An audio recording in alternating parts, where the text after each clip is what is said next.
Hello and welcome to I Know Dino. I'm Garrett. And I'm Sabrina.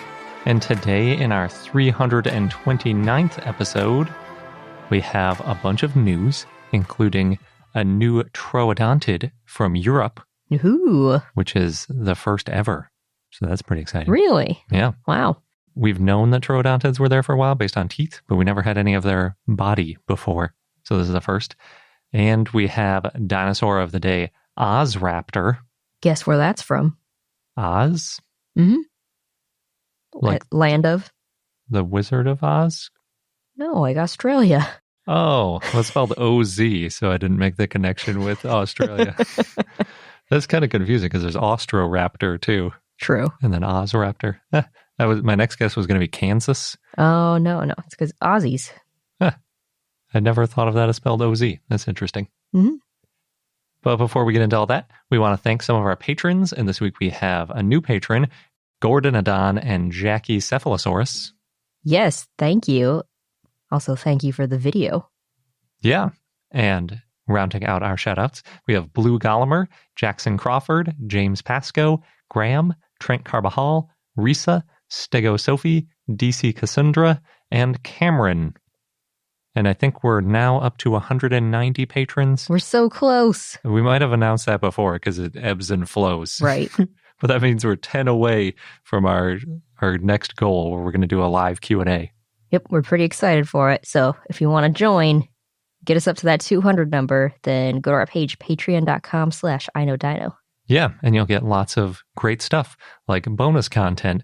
I don't think I ever mentioned this after we did our interview with Jiggy about Path of Titans, but we did have an extended version of the interview with Jiggy, which is like twice as long, and it's got tons of cool stuff in there because we really talked a lot about different dinosaurs and how they acted and what we can tell about them, and then how that means, you depict them in video games. Mm-hmm.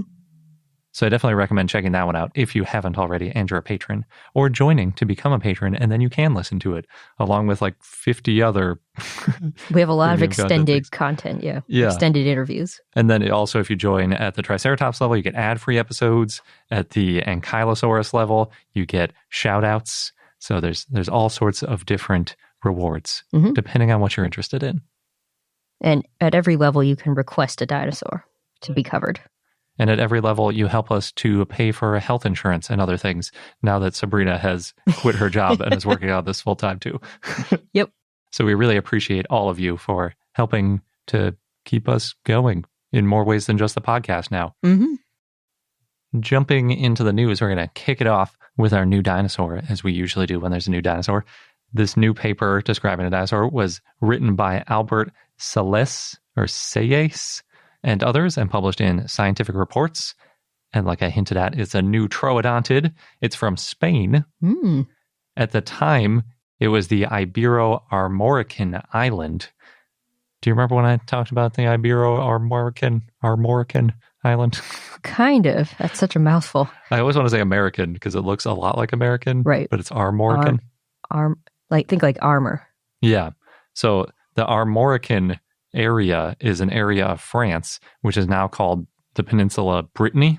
Mm-hmm. It's like the northwest part. It's a very famous part of France. Mm-hmm. Anyway, a long time ago, it was called Armorica.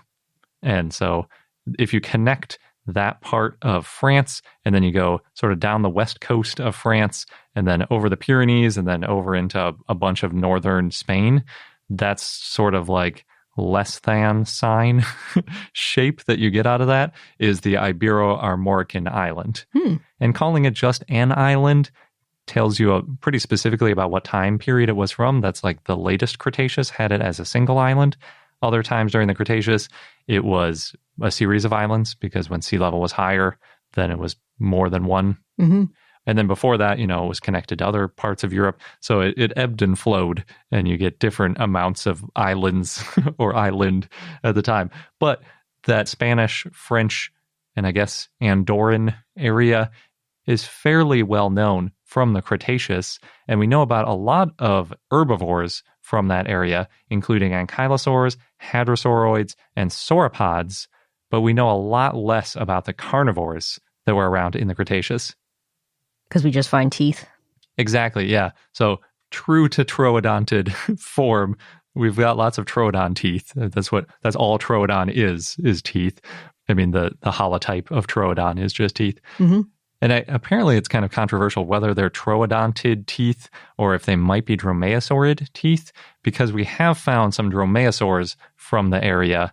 And so presumably, maybe they could be a different type of dromaeosaur teeth. Troodontids and dromaeosaurs are pretty close on the dinosaur family tree. They did split off well before this point in the Cretaceous, but they do have a lot in common. So I guess that's why it's contentious. Most of the theropod teeth they have look like they are from small dromaeosaurids, roughly 50 kilograms or 100 pounds or less. But again, some of them could be troodontids. And I want to point out, part of the reason that we might not be finding that many dinosaur carnivorous remains is because the ecosystem might have been dominated from an apex predator standpoint by massive pterosaurs. The sky predators. Yeah, we've talked about that before. So there's Hateg Island, which was to the east. That's where Romania is now. Mm-hmm. And there's Hategopteryx, I think is the name of it. I think of it like a flying giraffe with a 5-foot-long head and beak that could just chomp down little dinosaurs. So scary. Yeah, they're pretty terrifying. And they could take off and land very quickly. And this is at the Cretaceous. Yes. So since Europe was covered in islands, the smaller dinosaurs. Yeah, there was a lot of island dwarfism with the dinosaurs, but there might have been island gigantism when it comes to the pterosaurs. Because they can island hop. Yeah, exactly. So they had a larger range. I don't know. It's really interesting, that whole concept of an ecosystem with miniature herbivorous dinosaurs and massive carnivorous pterosaurs eating the dinosaurs is counter to everything that anyone who's watched Jurassic Park would imagine. Right. Well, especially when it's peak dinosaur time. Yeah, exactly. The end of the Cretaceous, there were so many diverse dinosaurs. And in the U.S., we had T-Rex and other massive carnivores. But in Europe, the carnivores were very small, except for maybe the flying ones. So that might have been going on. It's really hard to prove. And pterosaur bones are incredibly hard to find because they're so thin, just like bird bones. You need good preservation. And then by nature of the fact that they're flying around, they might not end up getting preserved in places where you see fossils. But that's my favorite hypothesis about why there aren't very many large carnivorous dinosaurs. It is fun to think about. And then they just picked him up and the teeth fell out or something. Oh, you mean the... Why we have so many teeth. Yeah. Well, I mean, they also shed teeth. Yeah, I know. But yeah, you're right. If they were eating all of the dinosaurs, and if when they died before they fossilized, a pterosaur swooped in and ate it, then you wouldn't have a lot of remains for sure.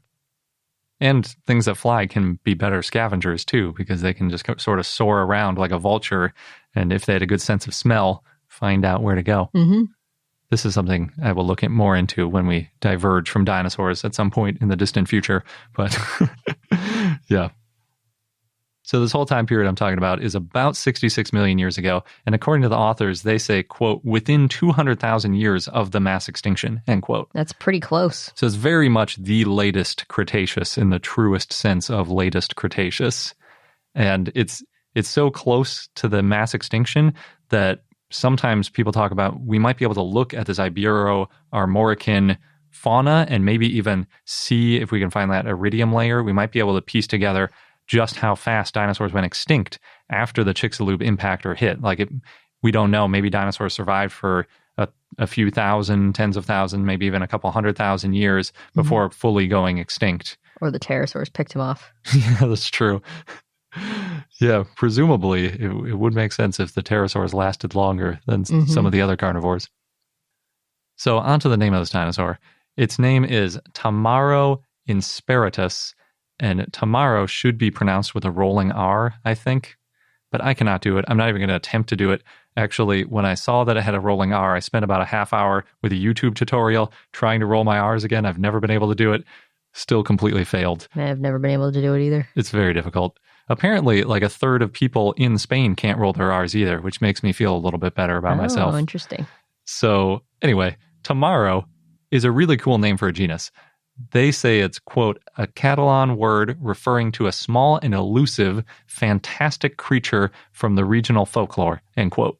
Nice. Yeah, I have a lot to say about that. But before I get into that, the species name Insperitus is, quote, from the Latin word for unexpected in reference to the unexpected discovery of the specimen, end quote. They didn't expect to find it, and then it was elusive and small. Yes. And I think that's a very similar definition to, I think, Inexpectus we saw recently or something to that effect. It's a kind of common species name in dinosaurs. It's like, it's a surprise that it's here. It's like, yeah, that's what fossils are. They're surprising. You don't expect to find a bone that's made out of rock. You expect to just find regular rock most of the time. But I presume that they're talking about the fact that it's a troodontid is the unexpected thing. But they just said unexpected discovery. So who knows? It could also be that it was found in the same spot as a Pararhabdodon, which is a hadrosauroid. And when I say the same spot, they described it as just a few decimeters away. Decimeters is a unit that no one should use. It means 10 centimeters. So in other words, it was like within a foot, basically, of the specimen.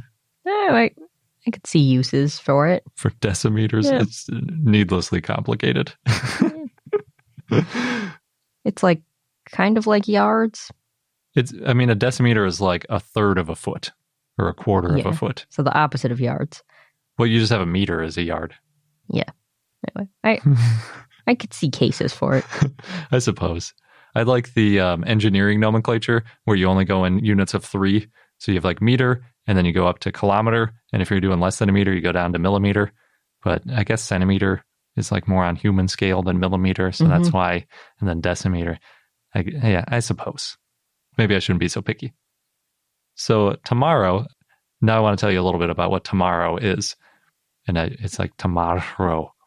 There, I attempted to roll my R. So I was about to say, it's always a day away. Yes, because when I say it, it sounds like I'm saying tomorrow, but it's Tamarro. Anyway, it's apparently an Italian slang it's like an insult for someone with bad taste. Oh. One on Urban Dictionary, they describe it as like Jersey Shore. In Italy, everyone called them Tamarros.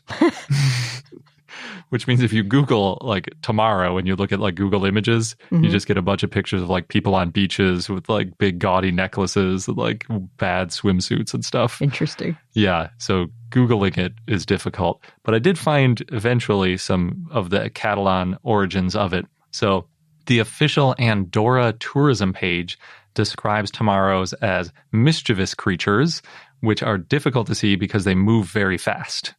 And Andorra, if you're not familiar, is in between Spain and France. It's in the Pyrenees. And they actually created a scavenger hunt with 7 wooden Tamarro sculptures for kids to find. And it's one of those where like you collect the stamps and then you go back and you get like some reward, like maybe a little notebook or a pin or something. Oh, that's fun. Yeah. Kind of like the dinosaur tour of Montana. Exactly. That was the first thing I thought of too. The scavenger hunt, or these wooden Tamarro sculptures, look to me mostly like cartoon anthropomorphic bunnies, but sometimes they also have little small horns. So they're cute. Kind of. They have like weird faces. They're sort of like the monsters in Where the Wild Things Are. Kind of like that sort of, like the main one at least, where it's like big and fuzzy. It's got the big head and kind of a weird face. But it is cute-ish as far as monsters go. And those are basically the only pictures I could find associated with Tamarro, partly because of this whole Italian slang issue that you run into. And the main other source I could find talking about the Tamarro is the Catalan Wikipedia, which has no sources. So I'm really trusting that whoever wrote this isn't just making a fool out of me. But they describe it as being in a lot of legends in the Pyrenees, including Andorra, which aligns with the Andorran tourism board at least. But they say apparently today it's mostly used as a trick on visitors. So what they do is when somebody comes to town, they tell the visitor that they're hunting the Tamarro in a group at night. And they spend a while like preparing traps. You just make up some kind of ritual and you're just tricking this poor sap into believing that there's this creature out there. Usually you'd say it's like really valuable or there's some especially good reason to capture it. And it usually involves like wandering around. If you're adults, it's probably like a drinking party as well. And then somehow or another, they tell the visitor that either they're going to wait to spring a trap. So you give like the visitor a bag and you're like, okay, wait here. And then you just leave them there for a few hours. Oh my gosh. Sort of like playing hide and seek and never actually seeking the person. Similar sort of prank. Or other times, one of the descriptions was you get them to walk under a trap where you like dump a bucket of water on them.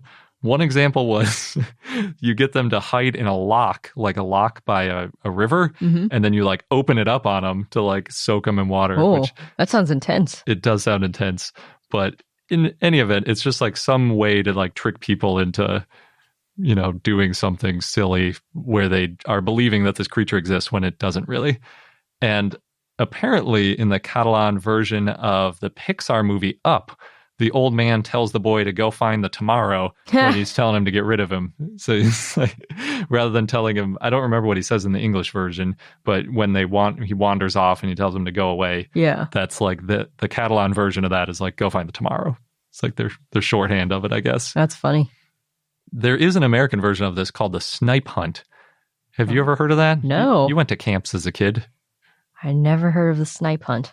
It's something once I read that, I was like, oh yeah, that is a thing. So it's basically the exact same thing in America, but instead they're hunting for like a squirrel-like creature. And it's the same thing. You're like, go out in the woods and find this thing. And, you stand here with this bag and I'll scare it out. And then you grab it and you like just make them sit there for like an hour. So apparently this is there's something in the ether that makes people think of this sort of prank. It's a category, I think they call them like wilderness practical jokes. They're all over the world. There's different versions of it. There's one in France called Hunting the Dahu, or it's spelled D-A-H-U. And that creature, D-A-H-U, is spelled different in all sorts of different parts of Europe. And it's usually depicted as like a mountain goat. Sometimes it's got like shorter legs on one side than the other, but it's the same sort of thing. One of the stories I read was people will say, since it has shorter legs on one side, it can only walk like clockwise or counterclockwise around a mountain. And what you do is like one person's going to startle it, and then the other person waits downhill with a bag and is going to catch it. And then obviously the person waiting with the bag again is they're just the one waiting. Exactly. It's so funny how often this thing comes up. But apparently some consider this Dahu to be another name for the Tamarro because, France is on the border with Andorra and all that. So it might be the same sort of basis of the legend, which is probably why some of those Tamarros in Andorra have horns, because it might goat horns. Exactly. So if you thought you were trying to catch anything that looks like a mountain goat, though, like really, you think you could catch them? They're so agile and deft at what they do. Moving around. These ones have the like shorter legs, and if you startle them, they apparently fall down the hill. That's the story. It's obvious to most people that it's ridiculous, and I think these legends aren't really perpetrated that much on poor visitors anymore, except for with kids, basically, because kids are a little more credulous. Sure. I remember being told stories in camp as a kid from the counselors, but I don't remember Snipe Hunt. They never made you wait in the woods with a bag? No. I think one of the places said that the Snipe Hunt is largely done with Boy Scouts, so it's sort of like a hazing ritual that's done. So even if you did figure out that it wasn't real, you might have to just sort of go through the motions. And one thing said with this Dahu, it was like in the mid 1800s when a lot of rich visitors were coming to the town, and it actually sounded kind of like the Italian slang for Tamarro, where it's like sort of people with too much money and like are just like being obnoxious. So the way they would torment them is like, we're going to go hunt this animal, like come with us. And then but eventually people got wise to it, so it became more of like a children's game. It's a really interesting story, and I wonder if the name has anything to do with that, because that is basically the modern use of the word Tamarro, is this snipe type creature. Yeah. Really interesting. Frankly, probably more interesting than the actual find, which is why I spent so much time on it. So the dinosaur person says the dinosaur find's not as interesting. Well, so the dinosaur find is only a single partial foot bone. That's more than a tooth. It is much more than a tooth, and I'm glad that they waited until they at least found a foot bone to name it, unlike Troodon. But they found metatarsal 2, which is the second foot bone. So it's the bone in the foot, not the toe, in between the toe and the ankle. In other words, it's mostly complete. It's basically missing 3 little slices where I presume it was broken, and the very top. So elusive. Yes. I was kind of wondering that, like, it's elusive and mysterious. Are they putting the species and genus name together, and that's why they picked Tamarro to go with it? But fortunately, the foot bones and theropods are still pretty big, so they're a lot bigger than our foot bones are relative to our body size. They're about half the length of the lower leg bones in most theropods. And again, that gives the backwards knee look in dinosaurs and birds because that's actually the ankle with a really long foot below it, and then they're on their tiptoes. So in this case, the foot bone is about 14 centimeters or 5.5 inches long, and that's roughly the same size as the same bone in Gobi venator.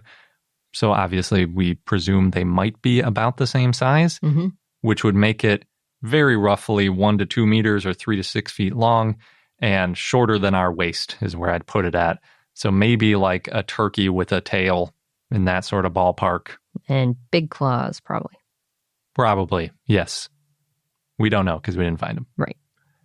This also makes it pretty big for a contemporary Eurasian troodontid, because some of the ones we found are really small, like small bird, like pigeon size kind of thing. The bone only has one unique feature, which is not great when you're describing a new species, but is a small hole on the side of the plantar ridge of the foot bone. That's all it is. There's a small hole there. And it has some characteristics, too, of troodontids that aren't present in dromaeosaurids. So we think it's probably a troodontid, but they did say, like, well, it could be a dromaeosaur that's just lacking this one feature that the troodontids have in common, because when we're just working with this one foot bone, there's still a lot in common between those similar branches. They did histology on the bone, and they found that it was still actively growing. It only had one lag, but some of the bone is remodeled, which is a trait you usually see in older individuals. So it might have been approaching full size, which is really weird for one lag. It's sort of like, in some ways, it looks like a young, still actively growing dinosaur, and on the other ways, it looks like it's nearly fully grown. It's sort of a weird amalgamation. I guess because it's kind of a small dinosaur, that's why. Yeah, and they just think that it grew really quickly, basically, to get near its adult size. They describe it as subadult, and maybe it's about 75% of its maximum size, very roughly, based on a simple sort of rudimentary chart they put together of like an estimation of growth. And again, they show it as a very fast grower initially with that one lag, and then already having some remodeled bone. It would have been similar to the juvenile troodontid Meilong, which was discovered a while back and also known to be a very fast grower and, possibly a close relative being a troodontid. Do you think dinosaurs that grew fast were clumsy in the beginning? When you think of humans and we have our growth spurts and it takes us a little while to get used to our new long limbs? I don't know. I mean, I feel like everything other than humans is so much better at being out in nature and like capable of walking. Oh yeah, they're much more precocial. Yeah, exactly. So I don't know. I mean, troodontids were relatively intelligent since they were hunting, presumably. Maybe they had, some training going on with the parents. So maybe it's possible that they were a little clumsy and had parents looking after them. More important to their survival, though, to not be clumsy. Yeah, especially since it's kind of small. It's got to at least be not clumsy enough that if something is chasing it, trying to eat it, it doesn't fall down and get eaten. Unless it could climb a tree, and troodontids in some cases could, so it's possible. And modern birds, too. A lot of them grow really fast, and I guess they can be a little bit goofy. Well, when they're first learning to fly, for sure. Yeah, or even like penguins when they're learning to walk. But they all have parental care, too, so like it doesn't matter so much. But then even ostriches are near their full height after 6 months, so they grow real fast, even compared to Tamarro and May. So I don't think the growth isn't really super fast compared to all dinosaurs, because we have modern dinosaurs which grow significantly faster, but it is fast for the time period. I don't know if I've ever seen a 6-month-old ostrich. Yeah, I was trying to find like details about what a 6-month-old ostrich looked like, and I couldn't easily find it. But if they're about full height, I assume that means they looked a lot like all the pictures of adult ostriches that I've seen. Although apparently adult ostriches aren't mature, as they describe them, until 3 or 4 years. I assume that has to do with like sexual maturity, though, like when they're ready to mate and not just gross body size, which is something we can never tell by looking at skeletons. Gross body size is in full body size? Yeah, I was thinking like weight, I guess. Oh, okay. Not like, ew, gross, an ostrich. No. So with that said, it looks like Tamarro still would have taken about 4 to 8 years to develop an EFS and be done growing and all that, because there's sort of that long tail with dinosaur growth where we think, they reach 95, even if this one reached 95% of its growth in 2 years, it still would have like been creeping along with growth for quite a bit longer. And then just because paleontologists can never resist, they put it in a phylogenetic tree to see what its closest relatives were. But with one bone, it's probably not very informative. It's probably a waste of time. But it might be useful in like some of the other troodontids that they put in there, because it's sort of a reanalysis of the family. So that's helpful. Always good to add more data. Yes. And in this case, Tamarro came out as a Jinfeng-optorygine troodontid, which are a group of troodontids from Asia. You can probably tell by that name, which at the very least makes it the first Jinfeng-optorygine troodontid found in Europe. But like I said earlier, could be considered the first ever troodontid in Europe, period, unless you're including some smaller finds which are controversial, like teeth, or even more partial finds than this one is. So, although I could see in the future someone saying this one's not definitive and we found a better version and that one's the real first unambiguous troodontid, that would not be surprising. Maybe one day there'll be a first nearly complete one. That would be nice. It'd be nice if we just had like a full leg or something, more than just like a limb. I'd be happy with one limb rather than just one bone. The highlight, though, of this paper and the value of it is probably that we have a better idea about how troodontids got into Europe, and specifically this group, which seems to have arrived from Asia. So we're guessing that, that means that it wasn't in Europe on the Ibero-Armorican island that long before Tamarro evolved, because in the Maastrichtian, when it was like the very latest Cretaceous, the sea levels had dropped back down a little bit. So presumably it would have been easier for troodontids to make it over to this former island, maybe still partial island.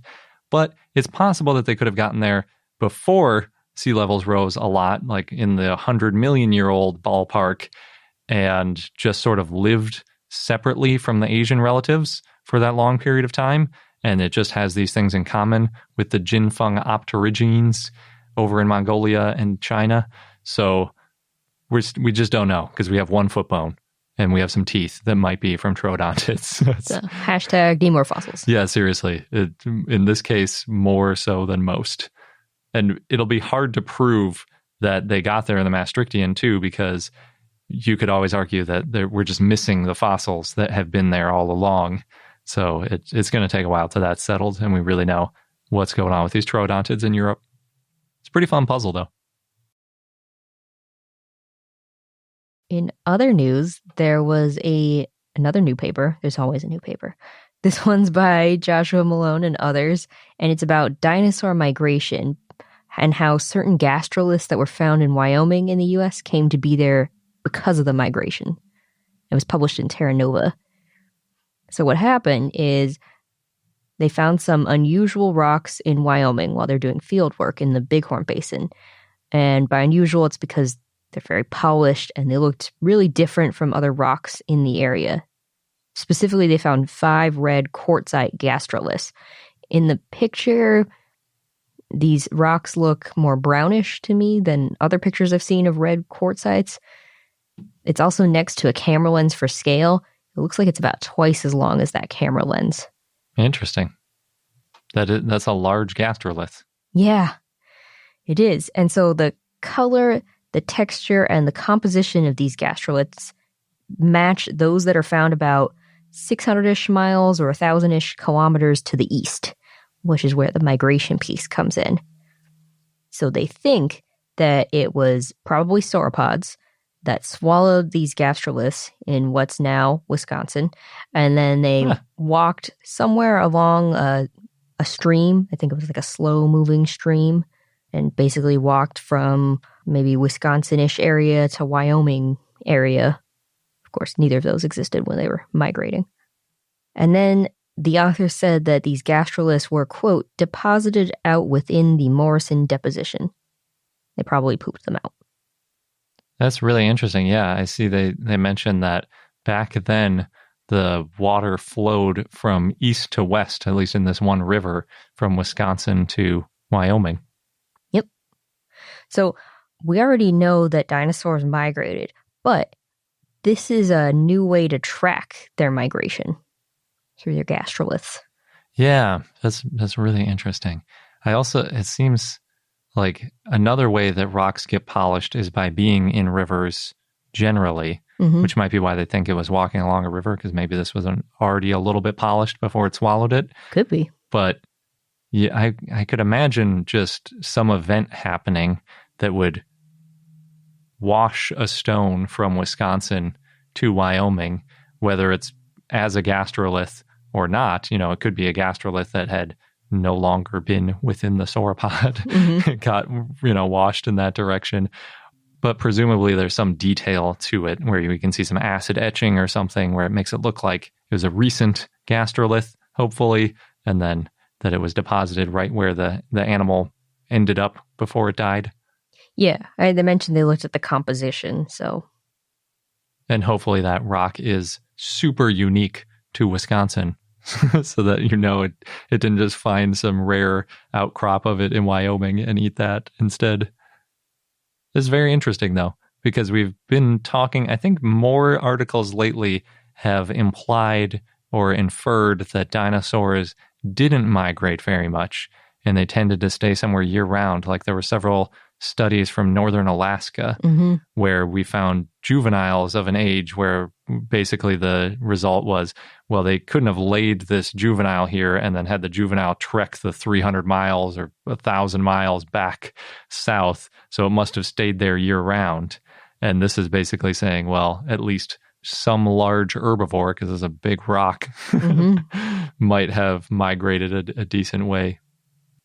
It's also fun that I started in Wisconsin and moved west, just like me. It didn't make it as far west as I did, though. Yep.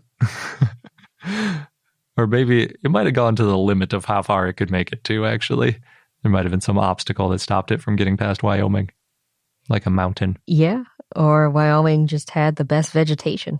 Yeah, why keep going? They made it to the Great Valley? Is that what you're saying? Yeah. Wisconsin was like a barren wasteland, and they needed to make it at least for some of the year. They might have gone back. Oh, man. Walking 600 miles one way. That would be rough. It's a cool study, though. I like the idea of being able to use gastroliths to look at migrations. It makes sense because there are a lot of unique rocks all over the world where we only find them in very specific places.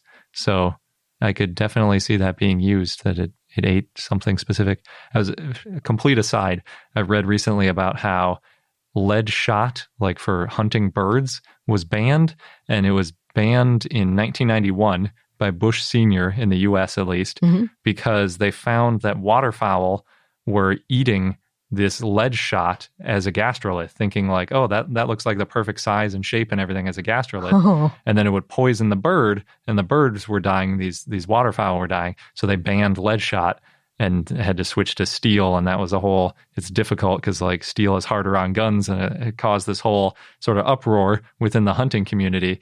But now people are generally happy with it. And in California, there was another piece to that, which was like the California condor. And, it's basically a vulture, so it eats dead animals. Sometimes the dead animals are ones that were shot and then like escaped a little bit. And, so the hunter didn't actually retrieve the thing that they shot, but the California condor would. And sometimes they would eat some of the lead that was in the animal. Oh, and then also get poisoned. Yeah, so that was part of the decline of the California condor. So when they also banned using lead, I think, basically for any kind of hunting in California. And the California condor population like bounced back pretty quickly afterwards. And the only reason they found that was because there were people trying to figure out how to help the California condor, and they were noticing that some of them were dying from lead poisoning. Interesting. And then they figured out like, oh, wait, yeah, I guess that makes sense. And it's really interesting. Lead is really nasty. Yeah. It turns out. And birds are not necessarily smart enough to pick, the ideal gastrolith. They'll just pick whatever's the right size and shape and go for it. So I could definitely see a sauropod just eating whatever's around, like not being picky, looking for the same kind of stone. And you could get some local differences. Hopefully they didn't stumble into any lead deposits, because it would not last long after that. This is true. Well, maybe longer than a bird, because they're so much bigger. Yeah, but the toxicity of lead is really high. They describe it as like a fingernail worth is enough to cause like brain development problems in a child, which is like lead paint. And yeah, just the dust, a light dust can be really harmful. So be careful with lead. That's the public service announcement for this episode. If you're going fishing and you're using lead, which maybe you shouldn't, but if you are, don't bite it onto the fishing line, because just biting it to crush it can get enough into your system to cause problems. We cover all kinds of things on this show. Yeah, I go down some rabbit holes. Erictodromeus burrows. So in other news, going back to Europe, the Hungarian Natural History Museum recently announced that there's an international team led by Gabor Botfalvai, who has rediscovered a dinosaur site that was first found between 1909 and 1915. And that was found by Ottokar Kadik. And hopefully I'm not doing too terribly on my pronunciation of these names. So this site has a lot of dinosaur and reptile fossils, and that includes fossils from Magyarosaurus. After World War I, the area where these fossils were found was ceded to Romania, and then information about the exact location of the site was lost. Oh, no. Yeah, it tends to happen after world wars. Yeah, I suppose that's not the worst thing that can be lost. Yeah. But the original map was recently found, so the team was able to re-find the site. Oh, wow. Yeah. So they found some like over 100-year-old map? Yes, and already they've found more than 100 fossils. Ooh. And that includes fragments from crocodiles and turtles and the backbone of a sauropod, they said. Hey, your fave. Yeah. It's interesting that it was there with turtles. They always seem to be linked in one way or another. Of course. Didn't even think about that. But here you go. At least it wasn't a footprint of a sauropod next to a turtle. We don't know what the turtles were doing. Why is there only a backbone of a sauropod? Oh, it ate the rest of it. It was a turtle and crocodile feast on a sauropod. One of nature's greatest feuds, sauropods and turtles. It's a one-sided feud. No, it's not. Okay. There's no way for us to know. Anyway, moving on to another part of the world. In China, paleontologists recently found the world's smallest stegosaur footprint. Well, that's interesting. Yeah, that was found in the Xinjiang Uyghur Autonomous Region. So the footprint probably came from a juvenile stegosaur that lived in the early Cretaceous. It's about 2.2 inches, 5.7 centimeters long, and that is small compared to average footprint lengths of 12 to 20 inches or 30 to 50 centimeters. I wonder how they decided that it was definitely a stegosaur and not some other kind of thyreophoran. Well, apparently a lot of stegosaur tracks have been found in the area already. Although I'm not sure how they determined maybe there was some fossils nearby and they could put it together. Yeah, if it's from the Jurassic, then it's probably more likely to be a stegosaur. This is the Cretaceous. Oh, interesting. Yeah. As an ankylosaur fan, I'm wondering about these other thyreophorans that it may have been, namely ankylosaur. So, there's no paper on this yet. This is a news item. Okay. So it's not like official research, peer-reviewed, all that yet. But finding these tracks could help scientists better understand stegosaur behavior, especially while they're growing up. So you can kind of see, all right, what were they doing? What were these small tracks doing compared to the larger tracks? Mm-hmm. And, maybe it's possible they hid in nests or safe areas until they were big enough to be out in the open. Yeah. Yeah, we've definitely seen that depicted in a lot of paleo art and Walking with Dinosaurs. But it's such a hard thing to see in a fossil record. It would be really cool, though, if one day we found like evidence of a community of just juveniles living in some isolated area and then, presumably coming out and joining adults somewhere else. Once it's safe. Yeah. Yeah. Once they're big enough for it to be safe, they got their full Thagomizer grown and the plates and all that good stuff. Maybe that explains why in Land Before Time it was always the juvenile dinosaurs hanging out together. Sure. That included Spike. Yeah, it did. So next, Tristan Otto. It's that T-Rex skeleton we've talked about before. It's staying at the Natural History Museum of Copenhagen until the end of this year. Because originally, Tristan was supposed to have already gone back to Berlin. But the stay's been extended. Because nobody was able to see it for the last year, presumably? Yeah, the King of Dinosaurs exhibit in Copenhagen was closed because of COVID. The skeleton, it's on loan from the Natural History Museum in Berlin, but it's there until, I think it's till the end of this year. And then the T-Rex is going back to Berlin as part of their newly planned science campus, and that's being built over the next 10 years, so sounds like that's going to be pretty epic. Wow. Takes even longer to build stuff in Germany than it does in California. 10 years. That's a long build schedule. That is. But maybe there's a lot of stuff planned. I hope so, yeah. I hope it's like Jurassica. Oh, yeah, that'd be cool. Probably not. That's a lofty hope. But yeah, with it like a real animatronic sort of recreation of a full ecosystem. Crystal Palace dinosaurs, but with animatronics. That would be so cool. That would be cool. Maybe one day, somewhere. I'm hoping one day somewhere there's like a real Jurassic Park with Devoed birds back into dinosaurs. That's what I want to see. But I know there are ethical questions about this. Yes. Including many that they've brought up in Jurassic Park. Yeah. I don't care. I want the dinosaur. People will remember this if something goes horribly awry. It'll be fine. I think I've been thinking a lot about this. I think if you recreate, you Devo, say like an Archaeopteryx or some small feathered, potentially flying dinosaur, and it escapes, you could have a problem where it goes and it becomes an invasive species. But if you're like trying to make a large like megafauna, humans have never had trouble getting rid of megafauna. It would be fine. It might wreak some havoc. Like in the long term, we'd be fine, but who knows about the short term? Well, that happens all the time. It's like lions escape zoos and they do a little bit of damage, and then yeah, it'd be worth it to have a dinosaur or like a dinosaur-ish bird that I could look at. I'm thinking about Jurassic World Dominion and the scenes that we've already seen in trailers and the short movies and stuff, and the humans are having a hard time living alongside the dinosaurs, the big dinosaurs. I find it a little bit weird. Because like there's one with like a stegosaur. It's like it's not hard to track down a stegosaurus and either capture it or kill it or whatever you need to do with it. But they're not going to be just like wandering around. And you're like, oh, where'd this stegosaurus come from? It's pretty easy to spot. Especially considering they were at the very least mesotherms, so you could see them with thermal imaging. It'd be pretty easy to find them with just a few helicopters. Unless they act like Tamarros. And they're so hide. Elusive and they can... have magical hiding abilities. Yeah. Go into the mountains. That should be the new, rather than a snipe hunt, it should be like a dinosaur hunt.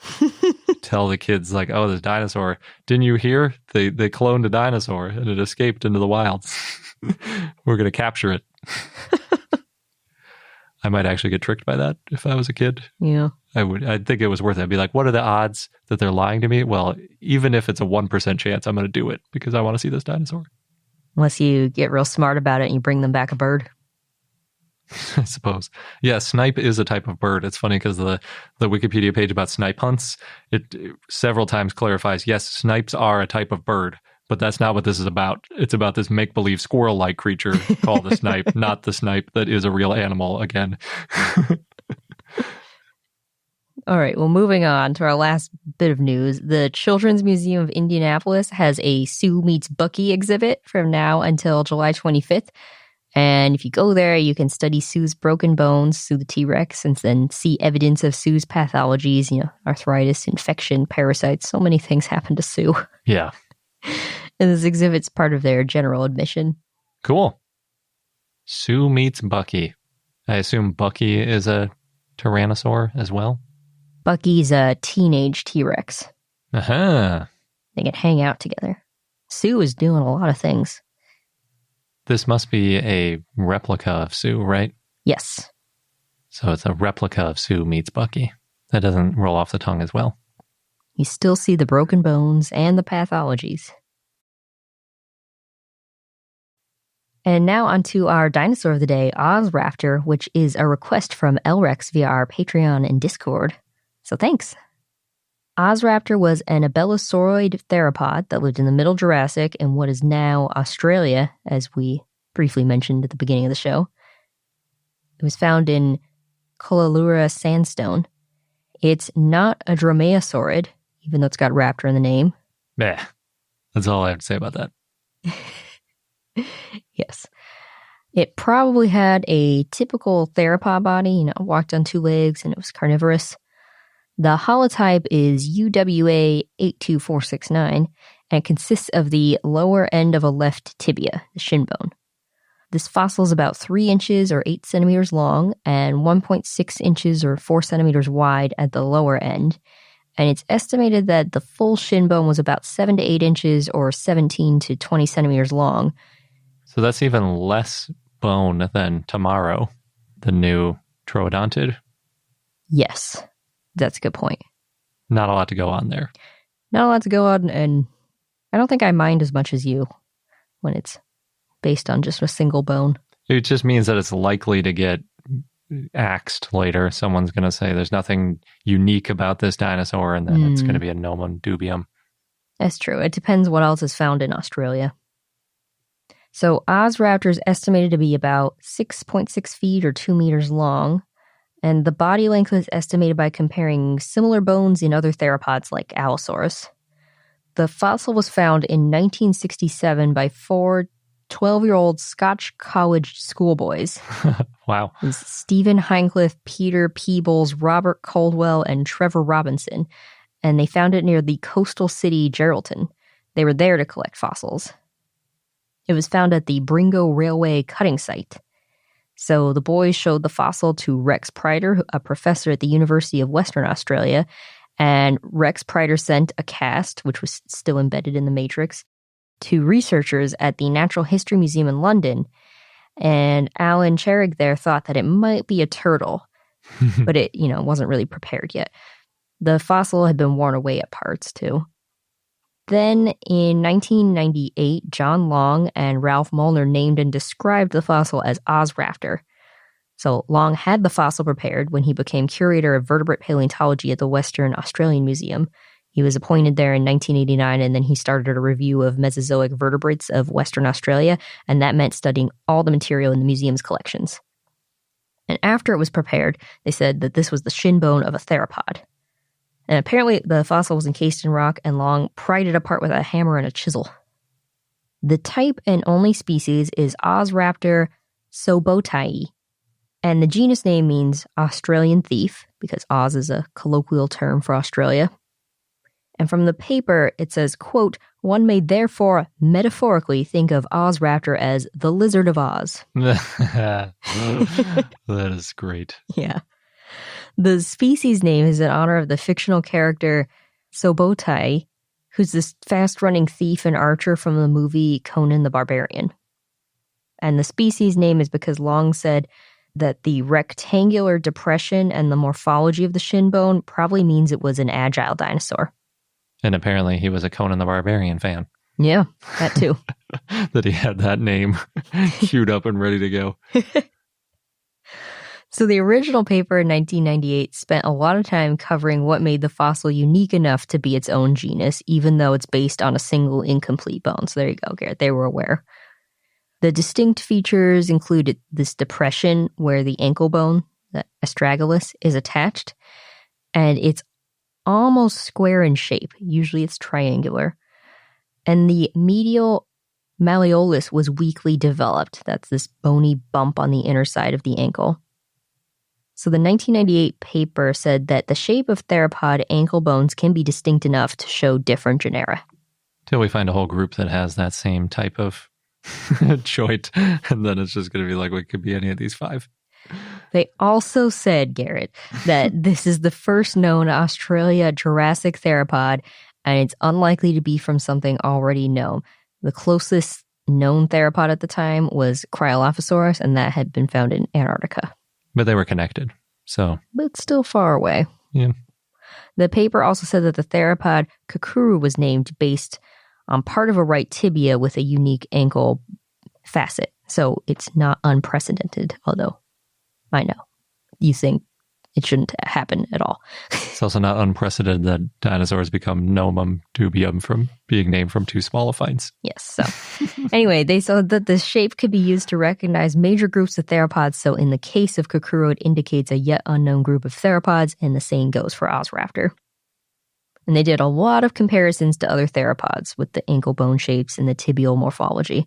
For example, theropods with more of a triangular shape include Coelophysis and Sinraptor, and they found Ozraptor to be unique compared to Jurassic theropods, though they did also find some similarities with some Cretaceous theropods. Ozraptor was the first dinosaur formally named from Western Australia, apart from tracks, and it was the first Jurassic theropod bone from Australia. Dinosaur tracks had been found in Queensland previously, including at least one track from a small theropod that was thought to be around the same size as Ozraptor. And at the time that Ozraptor was named, pretty much all dinosaur bones found in Australia had been from the Cretaceous, plus there's this one partial skeleton of the sauropod Rhodosaurus that was found in southern Queensland from the Jurassic, and one probable sauropod caudal vertebra that was found near Gelton that Long had reported in 1992. But for the most part, mostly Cretaceous. Yeah, that's definitely what I think about. It's like the smaller ornithopods, the big titanosaurs out in the outback and all that kind of stuff. It's Cretaceous. Mm-hmm. So Ozraptor was found at the same site as that sauropod caudal vertebra. They also found fossilized wood, bivalves, and plesiosaur bones. And originally, Ozraptor was classified as Theropoda incertacetus. Yeah, that was a good call. Then in 2004, Oliver Raoult found Ozraptor to be the oldest known Abelosauroid. That's based on a review of postcranial material of a small theropod from Tanzania, as well as other theropods, including Abelosauroids and ceratosaurs. Yeah, at the very least, it is handy to have a name for it, because if it's the only thing we have from that continent that's like it, I think it's kind of handy to have a name so you can say like, oh, Ozraptor, rather than having to memorize the specimen number and think of it as that one theropod bone that we have in Australia. Mm-hmm. It might make it a little bit easier in the literature. But yeah, I would not be surprised if this changed names in the future. Yeah, maybe. But for now, it's known as an Abelosauroid, and that's because Abelisaur fossils from Tanzania were found to have similar characteristics to Ozraptor, like that depressed feature. Similar, but not the same. Yeah, we didn't hear at all about Ozraptor when we were in Australia, but I think it's because we weren't in Western Australia. Exactly. And there are much more complete finds in quite a few localities in the eastern half of Australia. No one says Eastern Australia, but because it's not a state, but in Queensland and Victoria, especially, and New South Wales to a lesser extent. And our fun fact of the day is sort of a correction of something we said in an earlier episode, and that is that the sloths of the Cretaceous should be considered therizinosaurs, or maybe I should say the therizinosaur should be considered the sloth of the Cretaceous. Like how we talk about how the hadrosaurs were sort of like the horses, maybe the cows of the Cretaceous, but I think they should be the horses, and then like some of those low-browsing sauropods should be considered the cows of the Cretaceous. We've got like the rhinos of the Cretaceous, or like Triceratops. There's like a whole series you can come up with, but definitely therizinosaurs should be the sloths of the Cretaceous. Why is that? So I should say, before answering your question, I'm thinking of ground sloths and not three-toed sloths that currently live, because if you think of sloths of the Cretaceous, you might be imagining like a giant three-toed sloth, and it's not a very good analogy because the modern sloths use their claws to hang from trees, and that is clearly not what therizinosaurs were doing with their claws. But ground sloths, do you remember ground sloths? A little bit. The first time, we saw them at the American Museum of Natural History, and we've seen them in some other natural history museums. They look sort of like a giant bear, as far as comparisons to modern animals go. So they have the same kind of like really bulky body, big legs, big arms, big claws. And just like modern bears, I think they were omnivorous, but they might have been purely herbivorous. And they had really big claws. For example, there's Megalonyx, which means large claw. And then more famous is Megatherium, which means great beast. That one shows up a lot because I think Megatherium was the biggest of the ground sloths, or at least it was well known for a while, and it's really big. It's in North America. You can see that one at quite a few museums. We've seen Megatherium a few times. So yeah, it's a really bulky herbivore. It has very big claws, not nearly as big as Therizinosaurus, but claws you would not want to be near, probably bigger than most claws, if not all claws on animals around today. Unfortunately, all of the ground sloths went extinct with most of the megafauna around 11,000 years ago, probably from human hunting. There's a site that they found where it's clear that there was like a feast of megafauna. I think it was around 12,000 years ago or something, somewhere in the US, I believe. So yeah, we probably hunted them to extinction. But just like Therizinosaurs, they're big, they're probably slow moving because they were more or less quadrupedal. They were probably herbivorous. They had big claws. So there's a lot in common with the Therizinosaurs for sure.